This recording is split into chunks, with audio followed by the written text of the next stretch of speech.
بله تماشاوان هیجان هاجی برز چندین نبی سروکه انجمن خوجهی یا انجمن الاجتماعی کردی لسوری لباجار قامش للگلمنه دم باش برز چندین اف دست پیشخری کی پیرابو و آلیکاری چاوا هاتن بلاف کرن.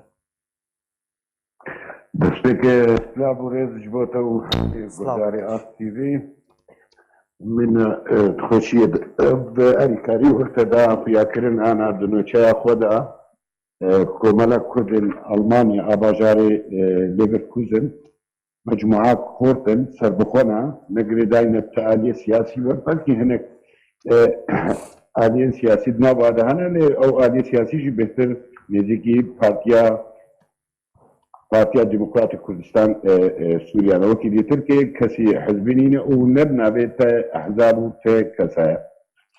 هات زانی بریاد ما که تلفون کرن و فلان تشتبه ما هات کاری اداره بکم نبینه تو اداره بکم ته ببی و ته پیرابی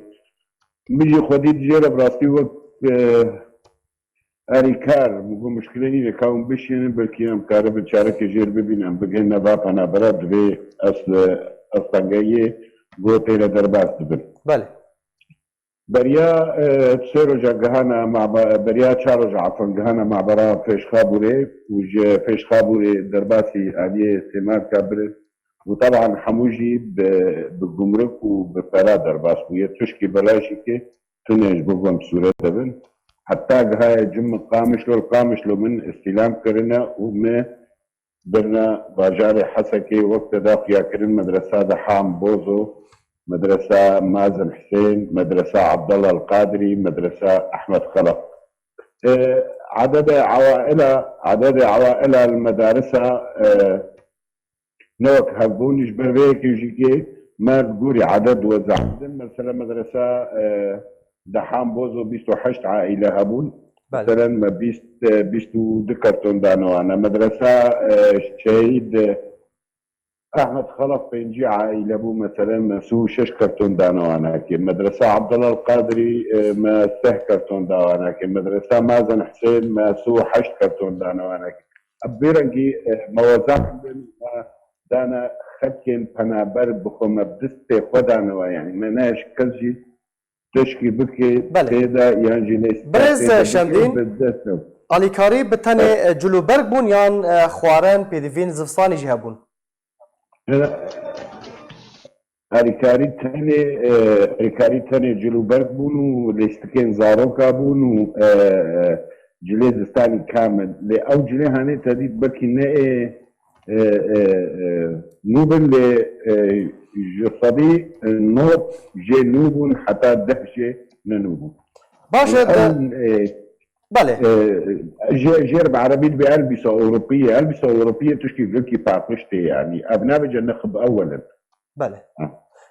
دروجن بيدا اگر هاي بروسيك وها ياجي دست پیش خريك وها ج وان كوملين كردن كوتاغوتيه بسر بخونه تشتكي وها چه ما مثلا هاك الدنمارك السويد حط 1000 طن هنا بله. اوجي جلوكو بركن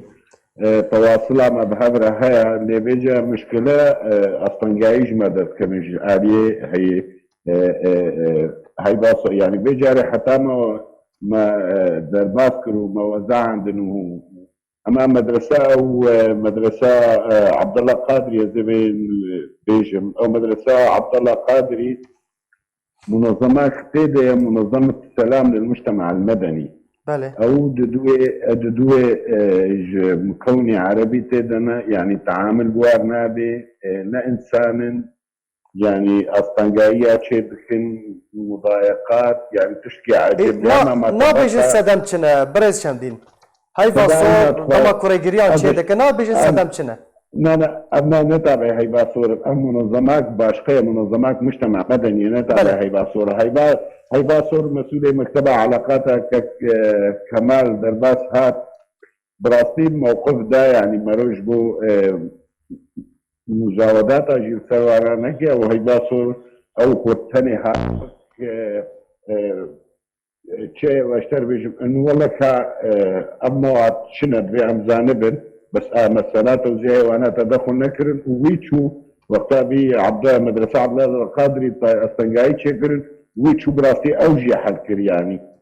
بيجا موافقين نادم راسي هاي باصور ناهيني دبيت دبيت هاي باصور دبوزعيني بيجاري بلكي درباس كرن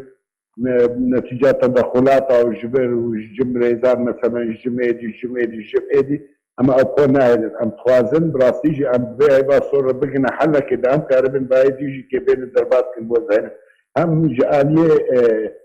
خوارني بام جالية جلكوبر كابو كتبوتي هم جالية ديبج انا دزقه بقر من نقطات دي بل. انا دزقها برزاني اخر خوازي حتى انا هاكي ام زانن تقريبا صد وسوحه سكره درباس ميسر بينج مرحله يعني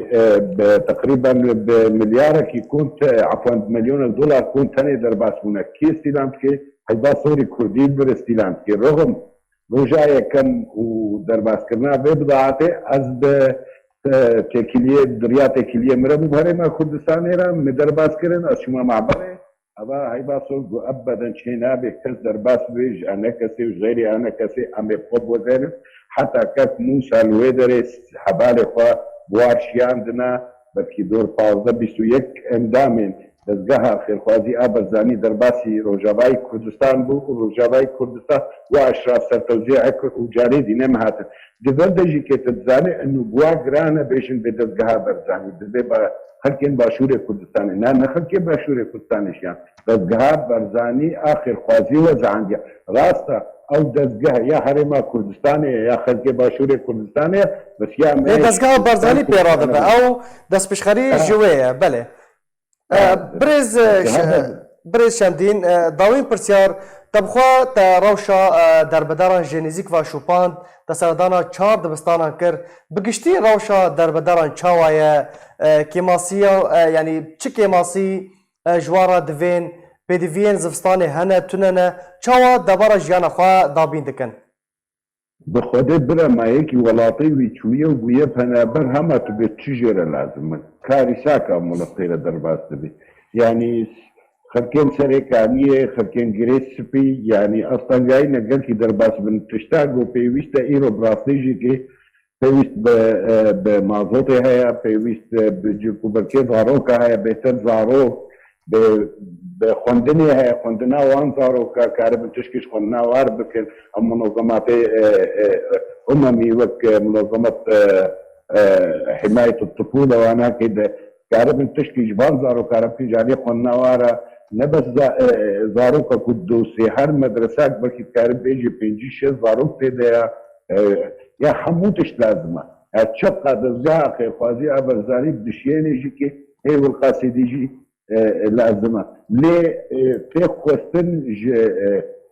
هيبا سوري كردي الفيدري دفد بدي خلقي بشي يعني خلقي وري حقيقي خلق ناقوشيا نهب على إدارة حتى قو بدي إدارة بوزين هناك أصلا قايد ورد شد ببرام راسي جابر بيش خلق سر بخويا ناخذ إنه بدي كسي بوزين تخوازن هذا خوي شخصي قنجيا بي إنساني أنا إنسان تخوازي قنجيا خب دي سري أو بكي ناخذ بدي